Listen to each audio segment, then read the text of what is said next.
Assalamualaikum warahmatullahi wabarakatuh. Perkenalkan, nama saya Lingga Adiwiranata dari kelas manajemen RB1.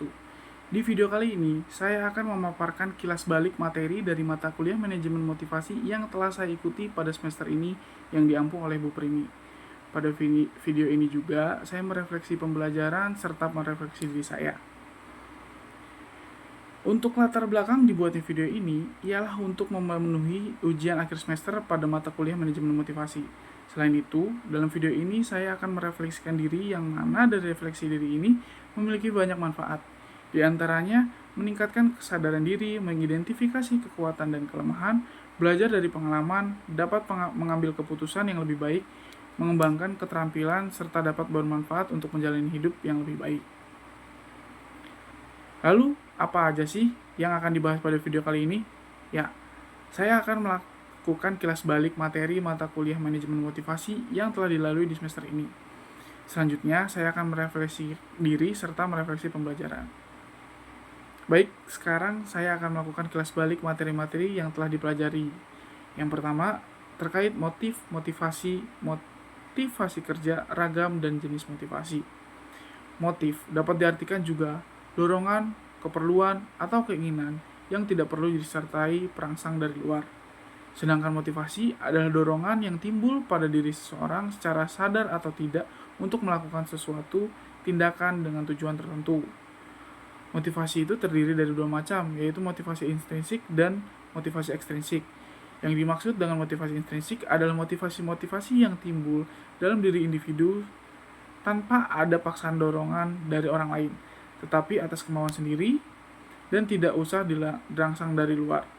Sedangkan motivasi ekstrinsik adalah motif-motif yang aktif dan berfungsi karena adanya perangsang dari luar.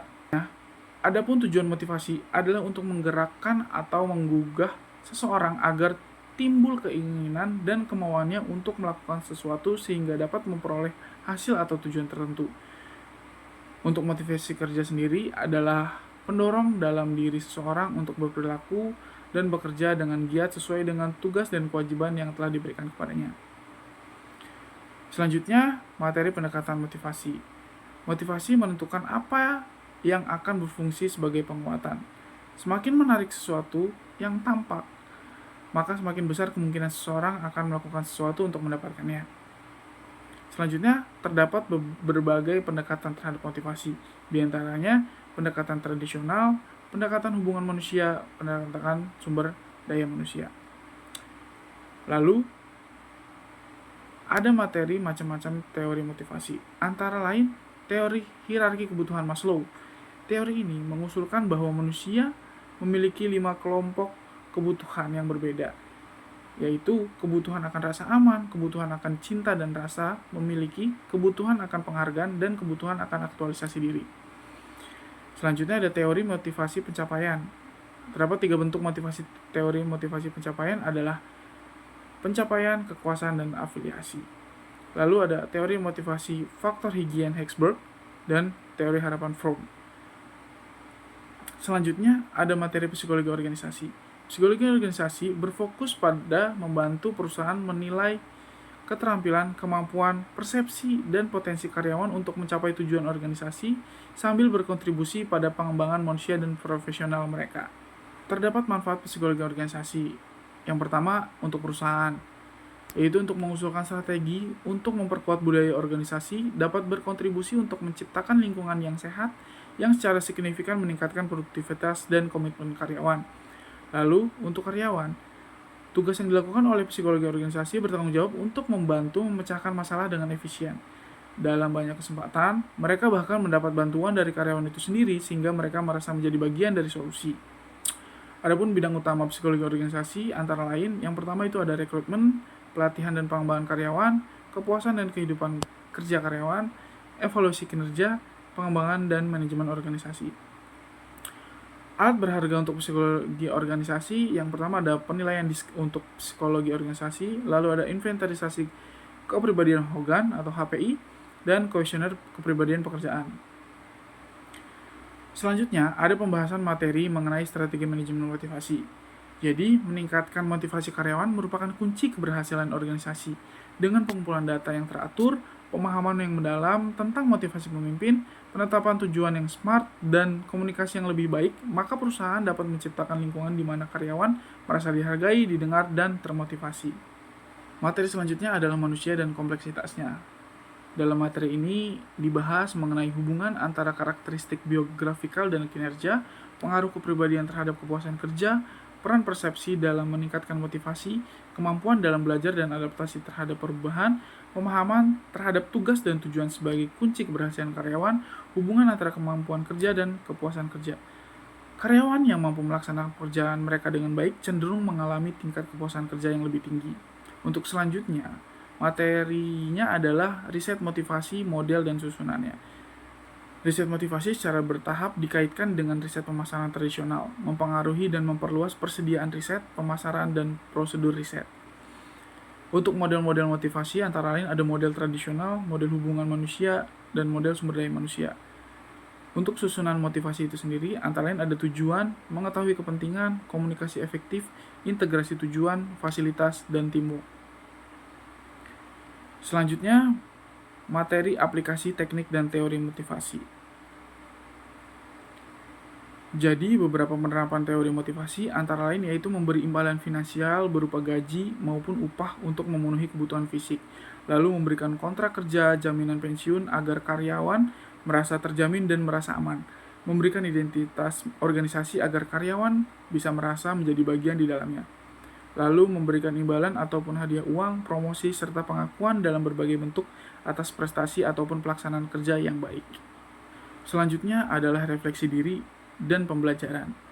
Terdapat beberapa pertanyaan untuk merefleksi diri saya. Yang pertama, apa kekuatan saya? Saya melihat kekuatan yang saya miliki salah satunya adalah mengubah energi negatif yang saya terima dari lingkungan sekeliling saya menjadi energi positif untuk mendorong semangat saya dalam menjalani kehidupan sehari-hari. Lalu, apa kelemahan saya? Salah satu kelemahan saya adalah ketika saya mengerjakan atau melakukan suatu kegiatan, saya mudah sekali ke-distract baik oleh orang lain maupun hal lain, sehingga membuat fokus saya sedikit menghilang. Lalu, selanjutnya, masalah apa yang saya hadapi?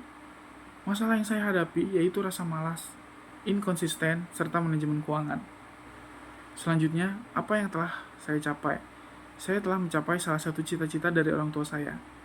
Jadi, pekerjaan saya saat ini adalah harapan yang diinginkan dan selalu didoakan oleh orang tua saya sejak saya kecil. Saya mampu mencapainya melalui usaha dan dibarengi dengan doa serta restu kedua orang tua saya. Saya menyadari saya berada di titik ini berkat doa dan dukungan orang tua saya. Pencapaian ini saya tujukan untuk mereka selaku motivator yang selalu mendukung dan mendoakan saya. Dan yang terakhir adalah refleksi pembelajaran. Ada pertanyaan, bagaimana perasaan Anda saat mengikuti pembelajaran mata kuliah manajemen motivasi? Saya sangat bersemangat ketika mata kuliah ini dimulai. Bu Primi, selaku dosen pengampu dari mata kuliah manajemen motivasi ini, memberikan energi yang sangat positif yang amat sangat terasa ke dalam diri saya. Hal ini membuat setiap jadwal mata kuliah manajemen motivasi tiba, saya akan sangat terjaga semangatnya untuk terus fokus mengikuti mata kuliah ini. Metode serta pembawaan mengajar yang Bu Primi berikan menurut saya sangat modern dan membuat kami tidak merasa bosan walaupun perkuliahan dilakukan dengan online ataupun daring. Selanjutnya, manakah materi yang mampu membuat saya terkesan?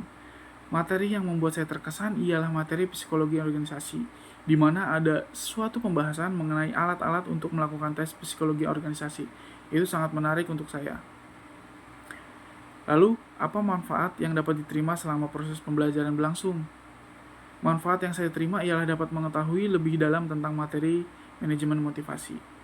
Selanjutnya, apa dampak yang dialami sebelum dan setelah melakukan pembelajaran mata kuliah manajemen motivasi? Dampak yang sangat signifikan terlihat jelas ke dalam diri saya. Antara lain, mata kuliah manajemen motivasi ini membuat diri saya dapat belajar mengontrol diri, mengubah, serta terus berupaya menjaga mindset yang positif. Mungkin sekian video yang dapat saya buat. Kurang lebihnya saya memohon maaf. Tak lupa juga dalam video ini saya ingin mengucapkan banyak terima kasih kepada Bu Primi yang telah memberikan banyak pelajaran baik dari materi hingga menjadi contoh dan sosok yang hebat yang memotivasi diri saya. Oke, terima kasih banyak. Wassalamualaikum warahmatullahi wabarakatuh.